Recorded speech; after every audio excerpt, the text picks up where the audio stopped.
My name is Erica Stanton. You need to understand why I am posting this.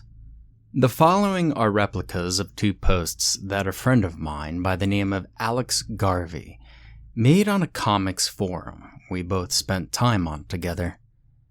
The posts were made in one of the general chat sections of the site. Both posts were swiftly taken down soon after they had been posted. I was in the process of replying to the second when it was taken down, so I copied and pasted the whole text, which I decided to do given how strange it was. The first two lines are from the first post, as best as I remember them. The wording may not be exactly right, but it's as close as I can get it. I need to write this down. I need to write this down before it. Now, there is a gap of 4 hours between this post and the next. It happened again, and I don't even remember hitting the button to submit that first post. The gaps in my memory are getting worse. It all started with my friend's husband. Elena had been married to Nolan for a while, since before I met her, in fact. They were both the nicest people you could hope to meet, though Nolan was a little shy around new people. Kept to himself mostly. Didn't talk much, but when you got to know him, you saw that he had a good heart. Would always make time to do little acts of kindness for people, even those he didn't know. Whenever he passed any homeless on the street, he'd always give them a few bucks. Always happy to be the first to offer a ride home to friends who needed it, and be the designated driver for when we were having a few drinks, just that kind of thing. Anyway, one day while I was talking to Elena, she told me that Nolan had started acting weird. Ever since he brought that ugly thing home, she said. Now, this kind of piqued my curiosity, so I asked her what she was talking about. She explained that 2 weeks previously, Nolan had come home after a long day at the office with something under his arm she'd never seen before. It had looked, she said, like a laptop, but a laptop that had been partially dismantled, taken apart in random sections. And there were various extra bits that didn't seem to do anything, wires and things plugged into it that she didn't recognize. She asked about it, and he simply replied that it was for work. Nolan worked in computer programming, so this seemed like a reasonable enough explanation, and she'd not thought much of it until a few days later. That was when she came home from shopping to find him just sitting at the thing, staring at a bright blue screen. Occasionally, he would type a few things into it, just gibberish as far as she could tell. Random letters and numbers and no real sequence. Then he'd stare at the screen until a line of the same would appear in reply, which she guessed must mean that it was connected to the net. Except that she'd noticed later that day, when Nolan was still typing away, that the modem was switched off. She told me that this had been going on for a while now, and that whenever she tried to talk to Nolan about it, he just looked confused for a few moments, like he genuinely didn't know what she was referring to when she asked about the device. Then he would just go back to saying that it was for work, and wouldn't talk anymore about it. This sounded seriously strange to me, so I asked her if we would be able to snap a pic of the screen while he was typing, and using her iPhone or something, and then send it to me. I told her how it sounded almost like Nolan and whoever he was talking to were communicating in some kind of code that a friend of mine was kind of a genius at. She agreed, clearly concerned about her husband. She told me that he had been increasingly distant a lot of the time, followed by moments when he was almost too outgoing. Not the usual shy man she knew. She looked genuinely worried about him, so I got the feeling that this wasn't just someone making a big deal over nothing, that there might be something wrong here. We got a photo of the screen with a line of code on it a few days later, and my friend and I, Jack, got to work trying to decipher it. Well, he did most of the work, to be honest. Okay, all of the work, but I supervised. It did take him a while, but finally he figured it out. What he found really didn't make much sense to me. Nolan's line of code read, "Waiting." The reply from whomever he was talking to read, "Wear only white for the remainder of the day." There was an acknowledgement from Nolan, and that was it. When I told Elena about this, she seemed even more unsettled by the whole thing. She told me that soon after she'd taken that picture, Nolan had indeed got up, gone to the bedroom, and changed into an all-white outfit. White shoes, socks, pants, and a shirt with a white belt. He normally preferred darker colors, black and gray mostly. So she'd taken note of it as being odd. And odder still was that she honestly couldn't remember seeing the outfit he was wearing at any point afterwards. Now this went on for a while. Nolan would act oddly, behaving or speaking in ways that weren't normally for him. He would often seem distant or distracted, and started coming home late more and more often. At one point, he came home with cuts all over his hands, like scratch marks of some kind. He didn't seem to know how he'd gotten them.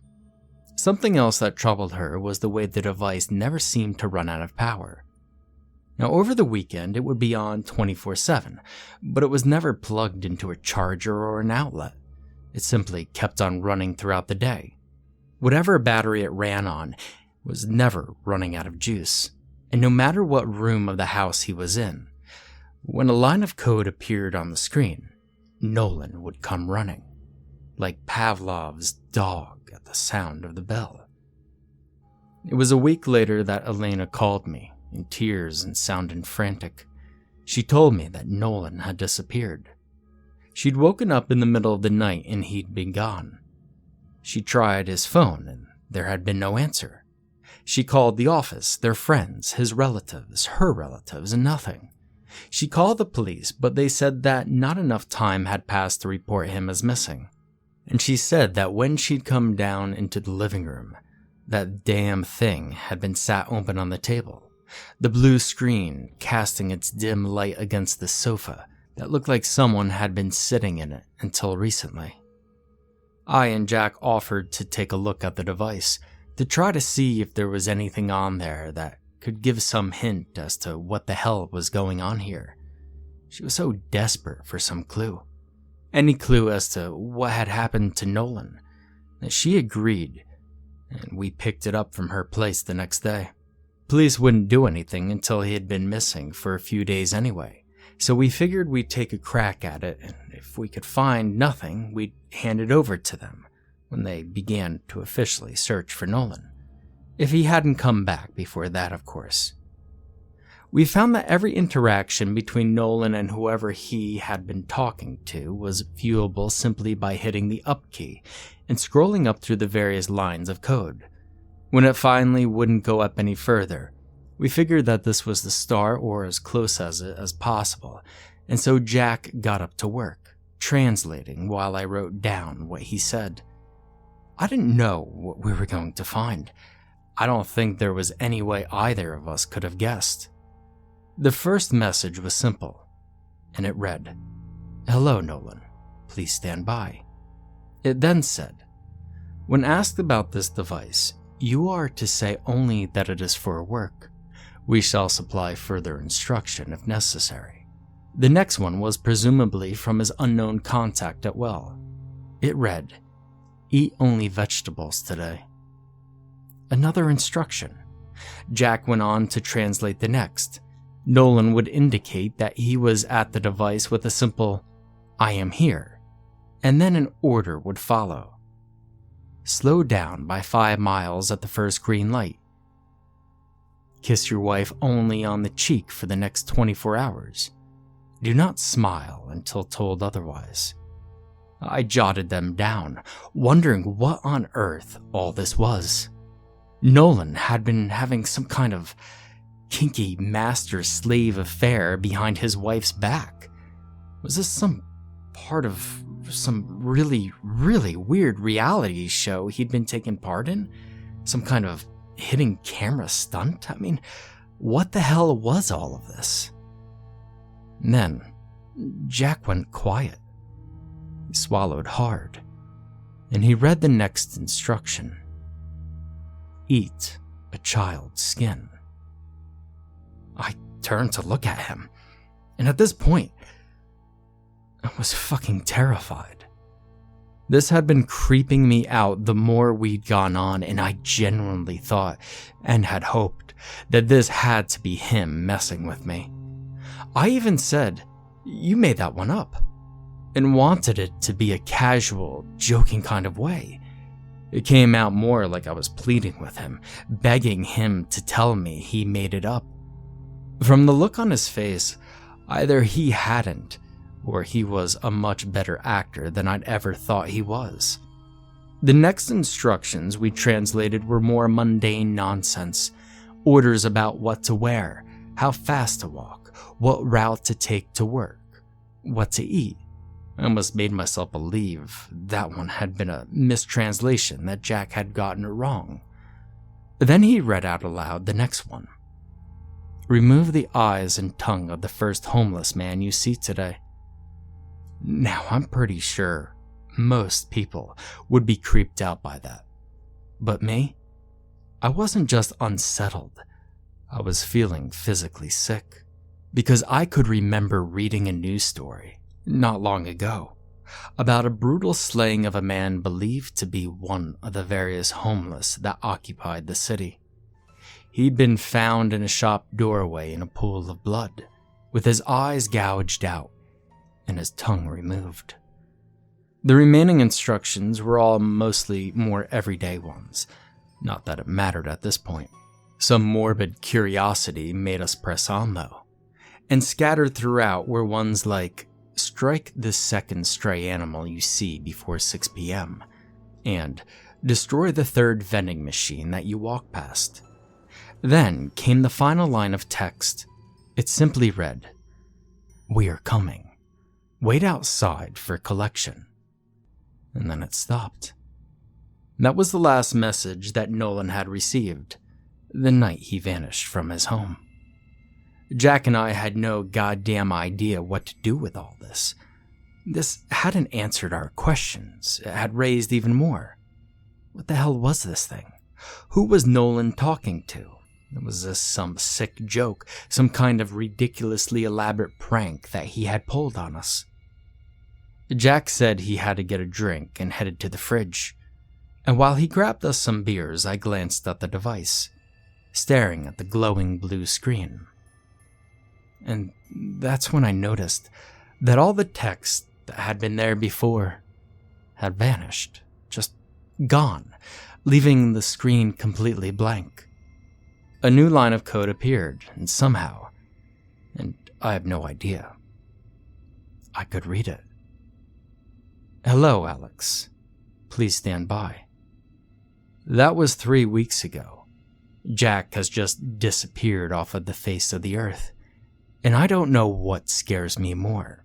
That I don't know what happened to him, or that I think some part of me does. I know that I get instructions from that thing regularly. I have whole hours, even days of my life that are just one big blank, where I can't remember a single damn thing that I've done. I've got bruises and scratches all over me. And I come home some nights, and I'm wearing different clothes than what I left in. And my old clothes are gone. There are faint stains in the boot of my car, and a horrible smell. My head hurts all the time when I sleep. I think I see something. When I wake up, I can't remember what, but I know it was bad.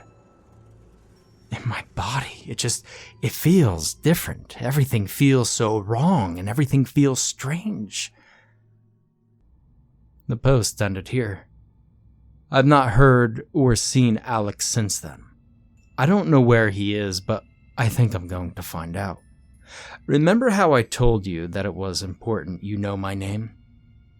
Well, I went to Alex's apartment about a week after we lost all contact. The door was unlocked, and in his bedroom, on the desk, was what looked like a weird laptop with a blue screen. 2 new lines of text appeared on it. written in a code I shouldn't have been able to read. Hello, Erica.